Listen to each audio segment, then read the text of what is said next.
Come join us and have your say. Let's talk about our way. Remember, you are not alone. Huda is the light in your home. We'll talk about Huda. We'll talk about our way. Come join us and have your say. Let's talk about our way. Remember, you are not alone. Huda is the light in your home.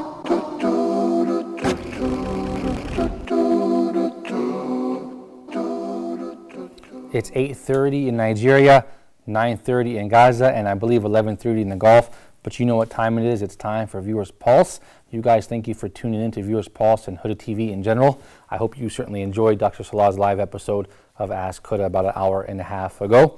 You guys know the contact information should be on your screen shortly. You guys know the phone numbers. It's 002-0238-555-248 or 9. That's 002-0238-555-248 or 9, and that should appear on your screen as well. Please don't be hesitant to send me an email, which is as follows: pulse, P-U-L-S-E, @huda.tv. That's pulse @huda.tv, and please rest assured I do answer those myself. Facebook as well. You guys know the facebook.com/huda.tv. That's facebook.com/huda.tv. Please support us on Facebook by liking and sharing the page and all of our program pages as well.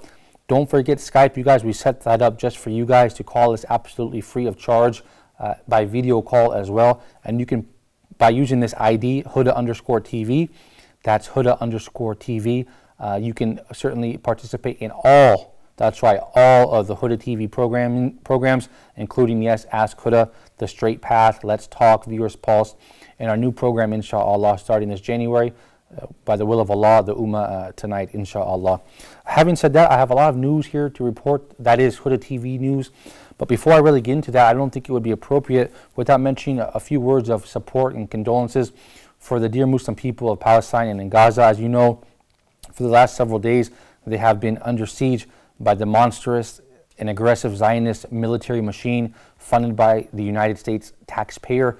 Of course, we can't forget Syria and Burma and all the Muslim people, because when one part of the Muslim Ummah suffers, and now you're seeing images of Gaza on your screen, we all suffer. We all stand together. We support our Muslim fellows wherever they may be, from whatever country they come from whatever language they speak. This is what separates the Muslim nation from other nations, regardless of the color of your skin, the language you speak, the country where you come from. We are all united behind La ilaha illallah, Muhammad Rasulullah. So these people in Palestine, they are our brothers, and we have to support them by any means possible. And I believe, and just my humble opinion, support them by any means you can, whether it be financially, by sending medical support, by writing your local congressman or senator, your local state representative to draw attention to this.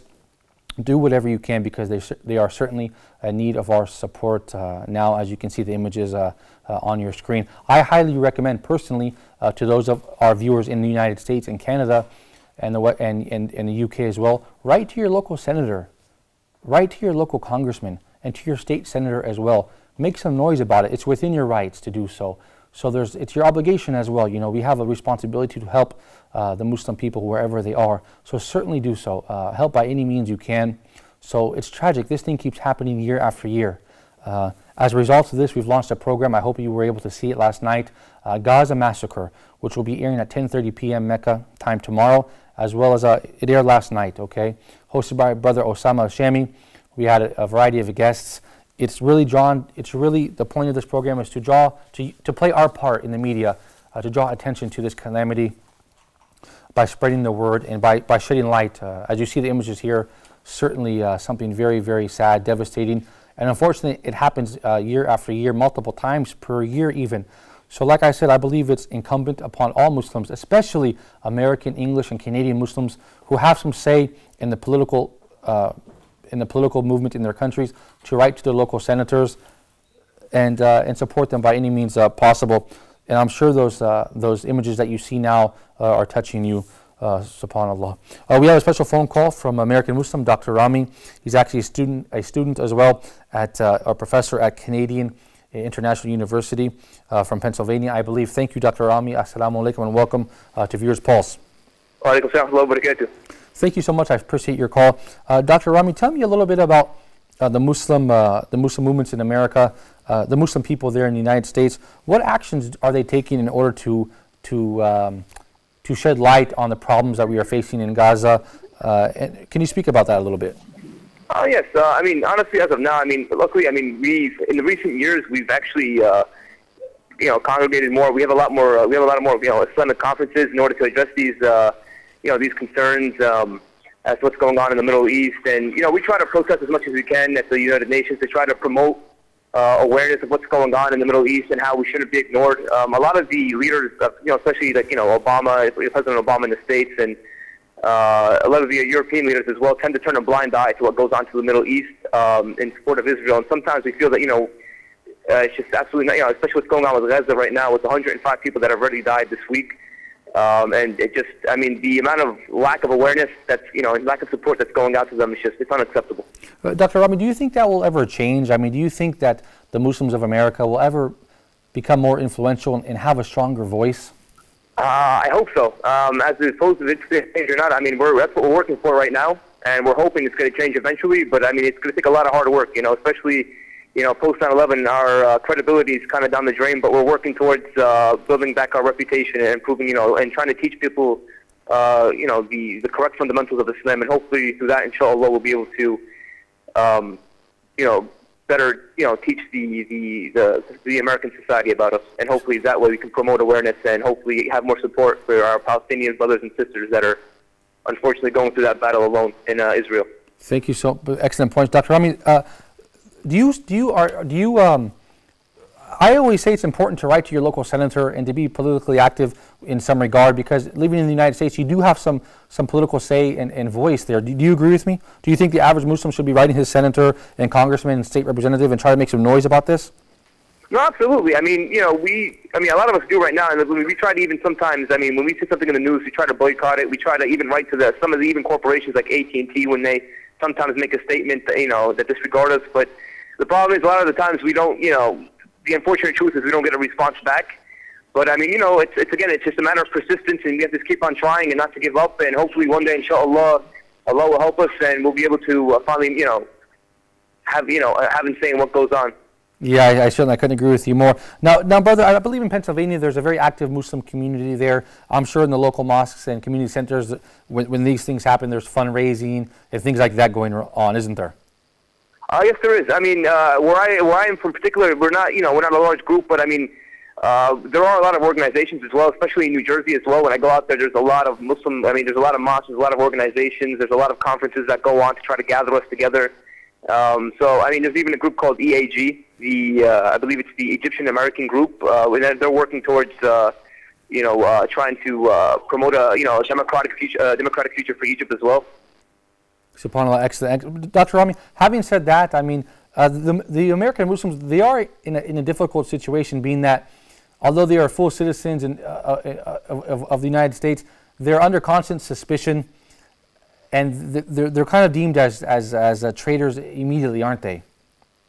Oh yeah, we're always. I mean, it is. Unfortunately, that is. There's a lot of truth to that. But I mean, it's just a matter of just having tough skin and just trying to deal with it. I mean, you have to. I mean, as a Muslim, you're going to be faced with a lot of criticism, and people are always going to critique you. But I mean, you just have to, keep a solid ground, and just keep a smile on your face, and just practice your Islamic traditions, and through that, inshallah, I mean, we'll be able to make a statement. We just can't take things out of context, and that's what we try to do, and that's what we try to teach each other. So this way, we can always remain relevant, and and also be able to have a say, and people not call us irrational. Because I mean, what goes on in the world today, a lot of times we overreact, and we're trying to do the exact opposite of that. Yeah, I couldn't agree with you more. And in fact, I think the scenario, if we could say, of the situation, the predicament of Muslims in America, I think it's improving. I think we have a positive place in the future, inshallah. Having said that, Dr. Rami, if you can give me your brief thoughts on the Middle East in these couple of days, do you see a positive outlook for the Middle East, considering the Arab Spring and this sort of thing? No, I do see a positive outlook. I mean, but it's in the long run. I mean, as of right now, what's going on in the past few days, it's incredibly sad. It's a matter of our one weakness, and our ultimate weakness, I believe, is that we don't have any unity amongst each other. And I believe to solve a lot of our problems, we need unity, and we need to start caring for one another. Sure. And I mean, if we don't care for one another, how's the rest of the world supposed to take us seriously? So I believe one of the main solutions to our problems is unity, and I hope that does happen soon enough, because I think enough, blood has been shed. I certainly agree with you. I couldn't agree with you more, Dr. Rami. I certainly appreciate your time and your call. Thank you for calling. Oh, no, I appreciate it. No, thank you for having me. I appreciate it. Excellent. That's Brother Dr. Rami. Thank you, Brother American Muslim from the Canadian International University. We certainly appreciate his call. I couldn't agree with him more. You guys, having said that, you see the images on your screen there. Please give me a call and let the people know around the world that we are supporting our fellows in Palestine. You know the phone number is 002-0238-555-248 or 249. I do now want to get into, inshallah, some of our Huda TV news, just to briefly catch you guys up to speed while we continue to run those images, because we don't want to let this fade away. As it happens in the media, something happens and a couple days later everybody forgets about it. We want to keep it on everybody's mind and on their hearts as well. So we'll keep those images running. Having said that, let me briefly give you some Huda TV news, inshallah. We are preparing for the return of Dr. Steph Karis Abu Yasser. Inshallah, by popular demand, he will be filming a new history program for us titled The Spread of Islam, tentatively titled. That's The Spread of Islam.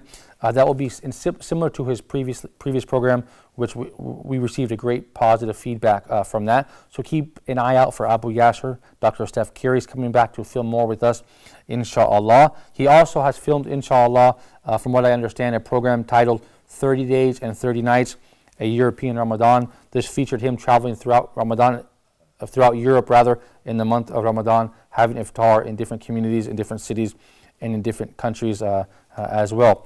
Let's go over to Huda Academy News as well while we continue playing those images for you. We don't want you guys to forget about Gaza. At the same time, however, I would like to update you about a couple of things regarding Huda Academy.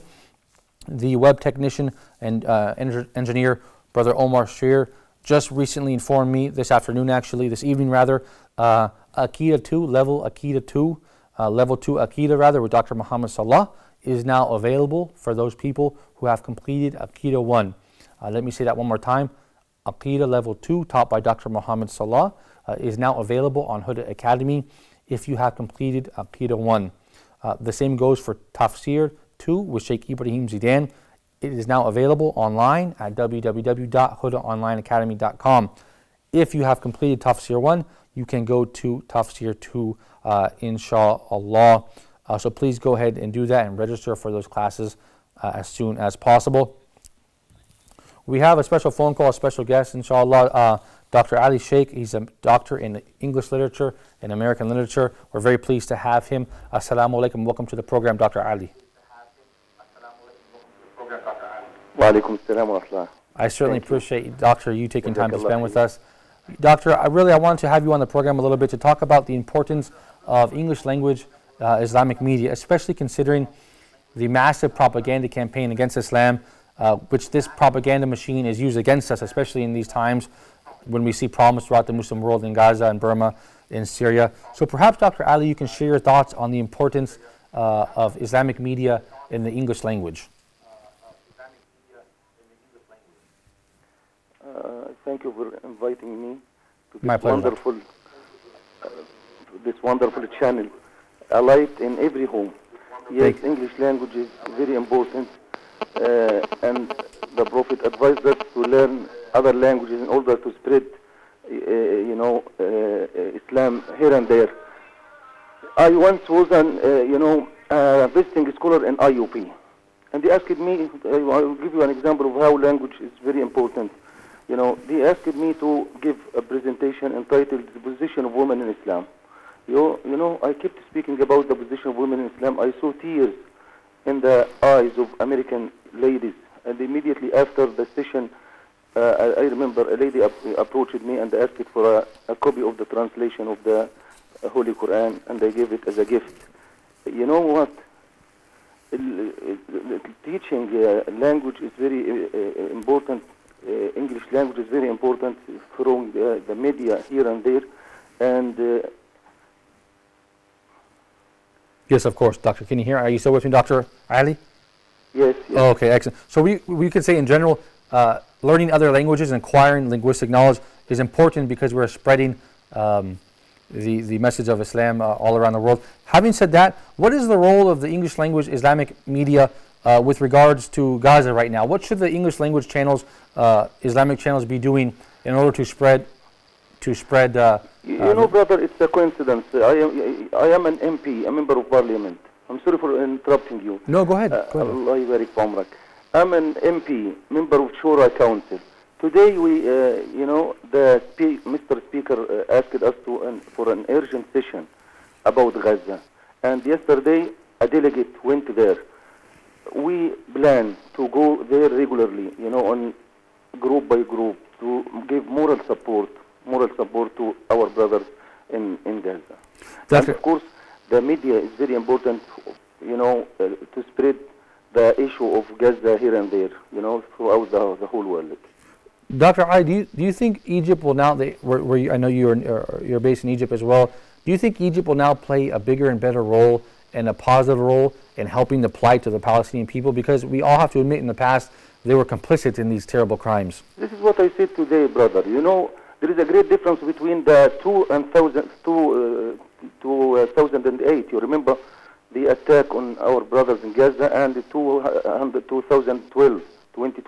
There's a great difference between both situations, and let me assure you that, you know, the president is making his best actually to give moral support, and we ask for better than just moral support.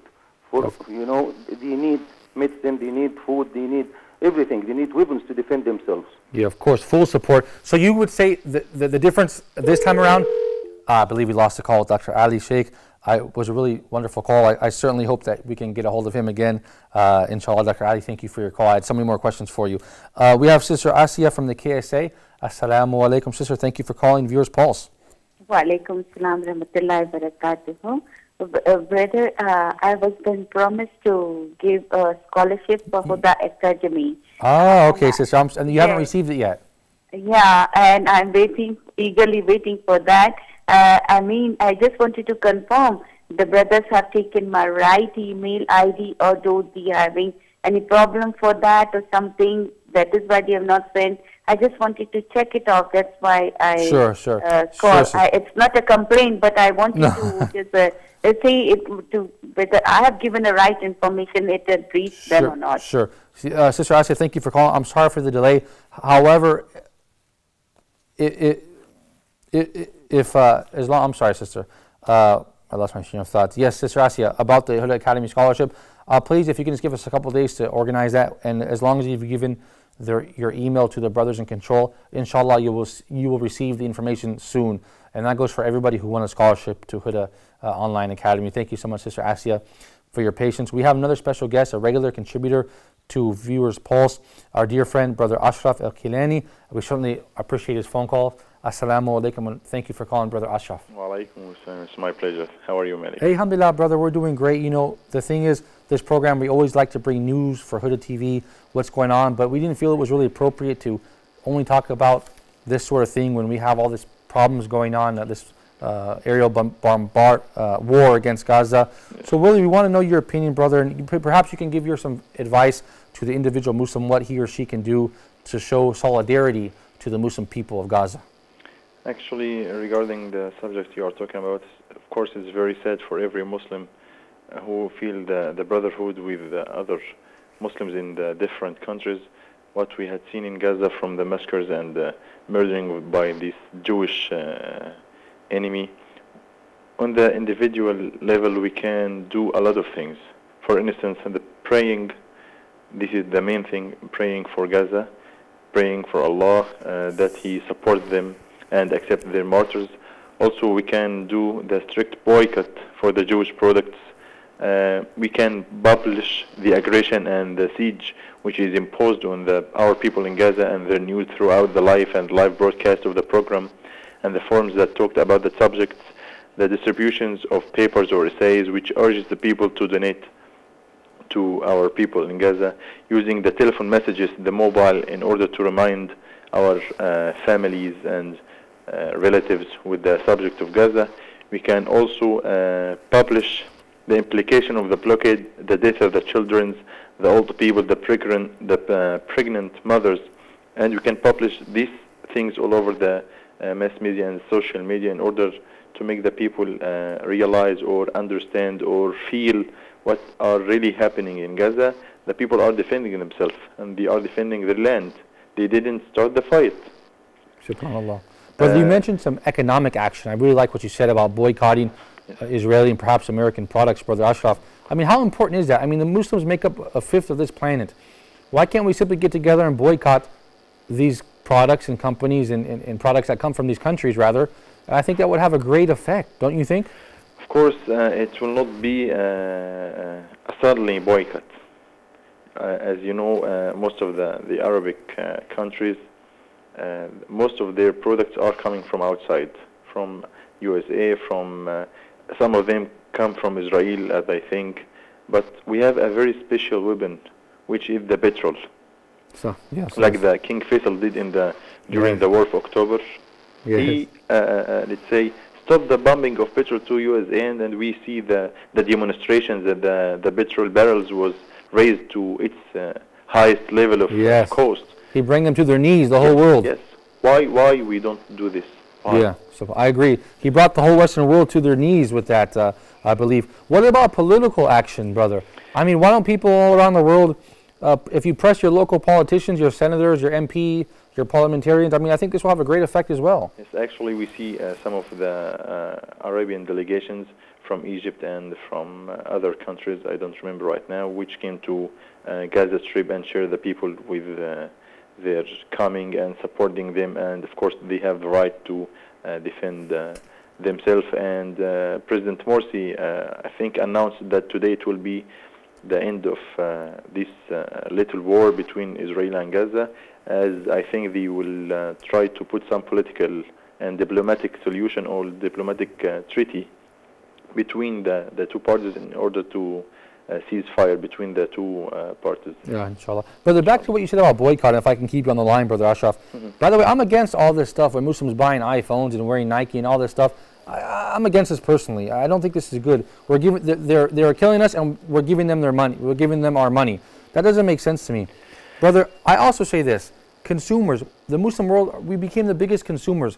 Why don't we produce something and support Muslim people that have businesses and produce products instead of just consuming goods coming from America and Europe? What are your thoughts, brother? I think, of course, it will not become in a blink of an eye.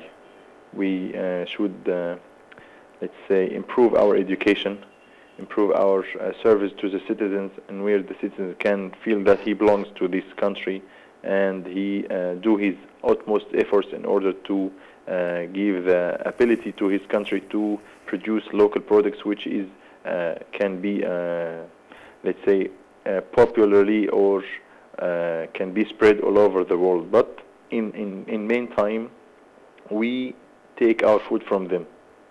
We are under a total weakness, and we will not get rid of this weakness. And if not, we united and hold with the Kitab and Sunnah and leave the differences between each other, we'll be in this same sadness, in the same let's say differences, as long as we didn't unite for the sake of making the Islam spread all over the world. Brother Ashraf, we have about 30 more seconds. My final question, brother, is having said that, I mean, I know there's a lot of negative things going on right now in the Muslim world, in Gaza and Syria and Burma. But would you say the situation for the Muslim world is better today than it was even 2 years ago? I think no. No?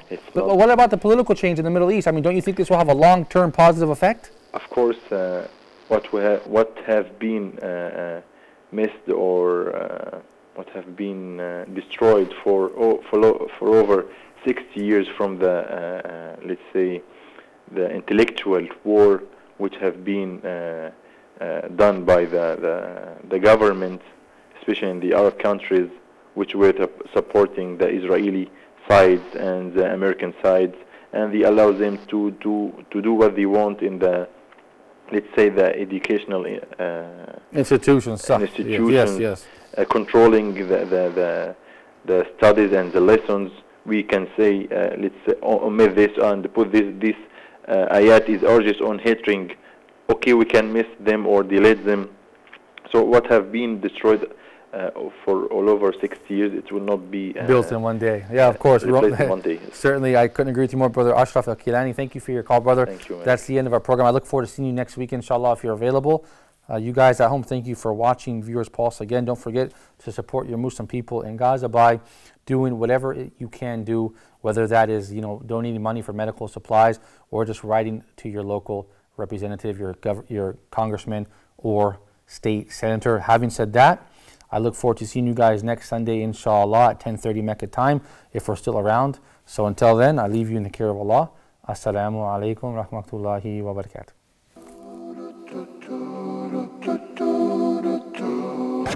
We'll talk about Huda, we'll talk about our way. Come join us and have your say. Let's talk about our way.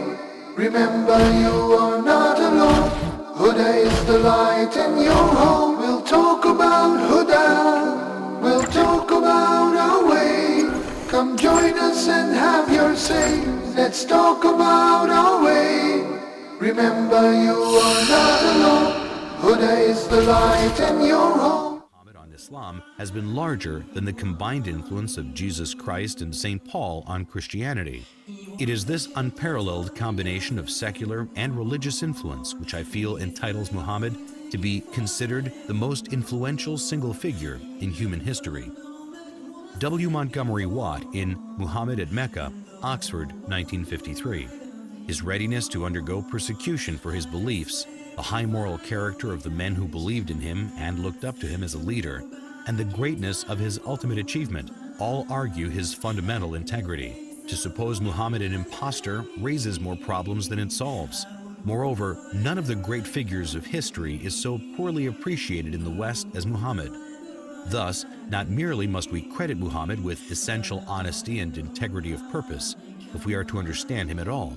If we are to correct the errors we have inherited from the past, we must not forget that conclusive proof is a much stricter requirement than a show of plausibility, and in a matter such as this, only to be attained with difficulty. Washington Irving in Muhammad and His Successors.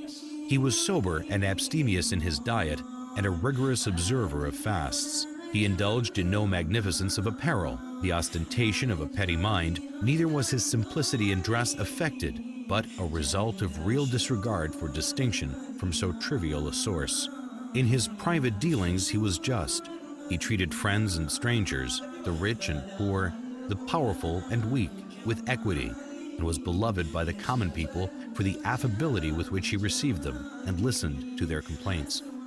His military triumphs awakened no pride nor vainglory, as they would have done had they been effected for selfish purposes. In the time of his greatest power, he maintained the same simplicity of manners and appearance as in the days of his adversity. So far from affecting a regal state, he was displeased if, on entering a room, any unusual testimonials of respect were shown to him. If he aimed at a universal dominion, it was the dominion of faith. As to the temporal rule which grew up in his hands, as he used it without ostentation, so he took no step to perpetuate it in his family. محمد صلى الله عليه وسلم